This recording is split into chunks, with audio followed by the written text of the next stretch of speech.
Então, a gente tem o monitoramento dos processos a partir desses gráficos de controle. Como que acontece isso, tá? Olha, não foca aqui na construção do gráfico, no cálculo, tá? Isso aí é mais para frente. Foca no funcionamento disso. Vamos lá. Eu tenho um processo produtivo e eu controlo esse processo. Isso deve ser feito de forma permanente. Não adianta fazer um dia e passar 10 dias sem fazer, tá? É ao longo do tempo. É contínuo, tá? E aí, com isso, eu vou detectar ou não causas especiais. Caso eu tenha uma causa especial detectada, eu vou investigar, eu vou identificar qual é o problema que está acontecendo e eu vou eliminar esse problema. Então, a ideia é o quê? Identificar, a partir do meu monitoramento contínuo, se existe ou não algo especial influenciando no meu processo.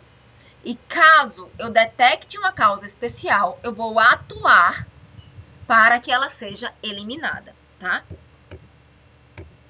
No caso do pacote de feijão que a gente falou no exemplo anterior, vamos manter o pacote de feijão até o final, tá? Caso haja feijão além do especificado dentro do pacote, a empresa pode ter prejuízo, porque ela vai estar vendendo mais feijão pelo mesmo preço.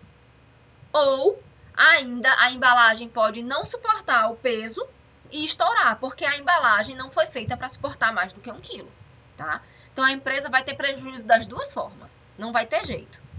Caso ache feijão abaixo do especificado, a empresa pode receber uma multa e ainda pode perder cliente. Porque se o cliente percebe isso, se bem que eu acho que é meio difícil perceber isso com feijão, porque o feijão ele é uma coisa que ele é granulado, né? Não é um... Enfim, não sei se dá para perceber. Nunca parei para analisar pacote de feijão assim em casa. Mas, se bate uma fiscalização, a empresa recebe uma multa, né? Então, se não vai pelo amor, vai pela dor. Se a empresa quiser ser antiética para sacanear, vai pela dor. Ela vai receber uma multa, porque a fiscalização chega, tá?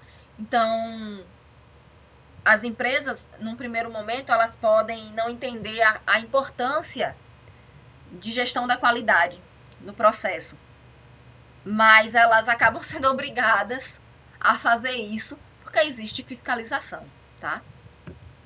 Então, a principal ferramenta de monitoramento desses processos e sinalização de causas especiais são os gráficos de controle, tá? Por exemplo, os gráficos X/R, de média e amplitude. Eles monitoram processos com características da qualidade que são mensuráveis. No caso do pacote de feijão, a gente mensura o peso do pacote, tá? A gente tem uma característica contínua de qualidade.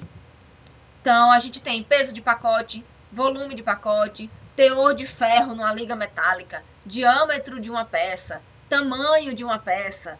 Então, tudo que seja uma característica de numérica, né, contínua, a gente pode usar os gráficos do tipo X/R. Então, o procedimento é feito da seguinte forma, vamos lá. Primeiro, a cada intervalo de tempo H, eu vou lá no meu processo e eu retiro uma amostra de tamanho N. Por exemplo, a cada meia hora, eu vou no meu processo e eu retiro uma pequena amostra de 3 unidades de feijão. Certo? De cada unidade que eu fui lá e coletei, eu vou medir uma característica da qualidade. No nosso caso, o peso do pacote. Eu vou medir e vou armazenar esse valor. De cada amostra de tamanho N, eu calculo a média e a amplitude. Então, de cada 3 pacotes de feijão, que eu medi os 3, eu consigo calcular uma média e uma amplitude. Considerando o exemplo do feijão, eu coleto 15 amostras, certo? A cada 30 minutos. E em cada amostra eu seleciono 5 pacotes de feijão. Então, eu tenho aqui 15 grupos, tá? Como é difícil escrever com o mouse. Eu tenho 15 grupos de 5 unidades, tá? Então, eu tenho 15 vezes 5 pacotes de feijão na minha amostra total. E isso durou 15 vezes 30 minutos, porque cada vez que eu ia lá, passava 30 minutos, ok? Então, esse é a nossa amostra do exemplo do feijão. Esse daqui é o meu banco de dados depois de ir lá no processo 15 vezes e registrar o peso de cada pacote de feijão, ok? Então, aqui eu tenho primeiro pacote de feijão, segundo pacote de feijão, terceiro, quarto, quinto. Primeira vez que eu fui no processo e tirei 5 pacotes. Segunda vez que eu fui no processo e tirei 5 pacotes. Fiz isso 15 vezes, ok? Medi, então, aí esse monte de peso de pacote de feijão. De cada grupo desse aqui, eu calculo a média e a amplitude. A média x barra, que eu vou fazer o quê? Eu vou somar todos os meus valores, xi, do grupo, tá? De cada grupo, e vou dividir por n. Do grupo, tá? Aqui eu posso botar um J para dizer que J é de 1 a 15, ok? Então, essa é a minha média, eu calculo isso para cada grupo. E eu tenho o meu R, que é a minha amplitude. A amplitude é o máximo menos o mínimo de cada grupo,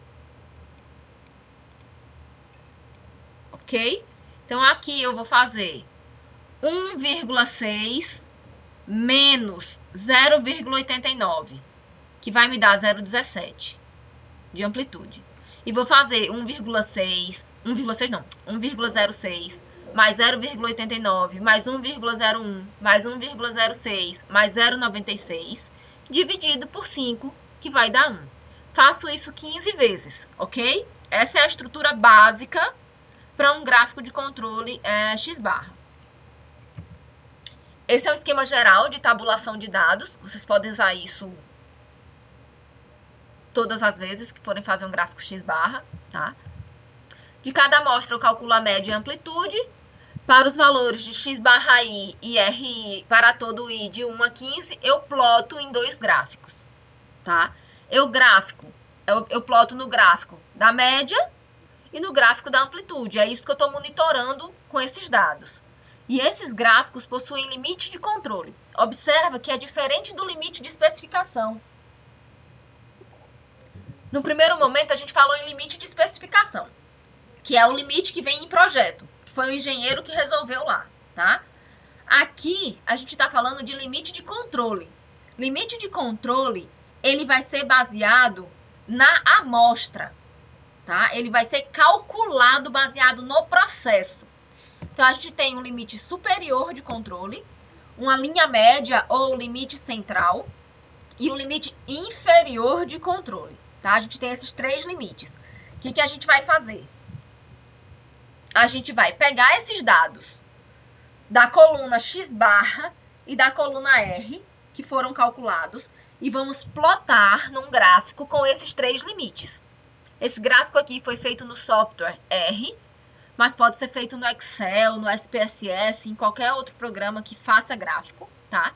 Então, aqui eu ploto minha linha superior, minha linha central, minha linha inferior, e aqui, cada bolinha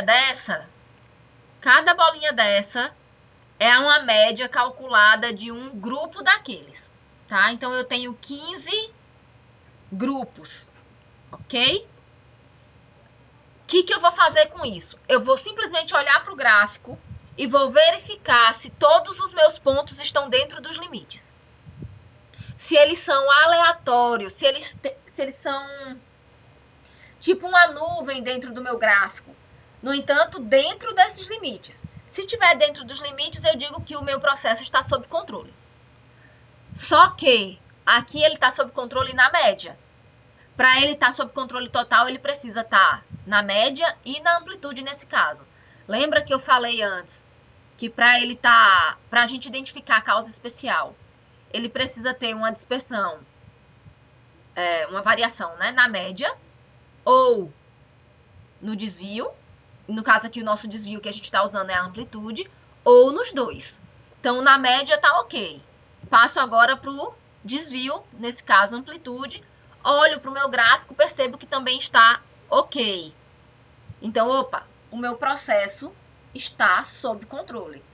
No meu processo de feijão, está tudo ok, certo? Então, é isso que a gente faz com gráfico de controle.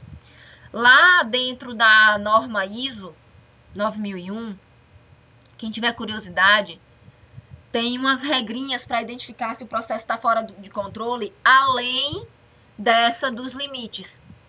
Se não me engano, tem uma quantidade, eu não vou lembrar agora de cabeça, tem uma quantidade de pontos que ele não pode seguir uma tendência. Nesse caso aqui, a gente tem 4 pontos que seguem uma tendência caindo, né? Depois ele sobe. Se tivesse aqui, por exemplo, 7 pontos, eu teria uma tendência. E a gente sabe que uma tendência significa o quê? Que futuramente isso pode passar dos limites de controle se continuar assim. Então, pela ISO 9001, eles também consideram esse tipo de informação dentro do gráfico. Quem tiver curiosidade pode ir lá na norma e dar uma olhada. Aqui, tá? Para esse conteúdo, eu vou considerar apenas informações que estejam fora desses limites de controle para poder fazer meus cálculos e dizer se ele está fora ou não de controle, tá? As medidas vão flutuar aleatoriamente em torno da linha média, tá? E entre os meus limites de controle superior e inferior. Eu quero que todas as minhas informações de média e amplitude estejam aí dentro para que meu processo esteja ok e eu possa seguir adiante com o meu monitoramento, tá? Então, nesse caso, está em estado de controle, ou seja, existem somente causas aleatórias agindo nesse processo, ou aquelas causas naturais.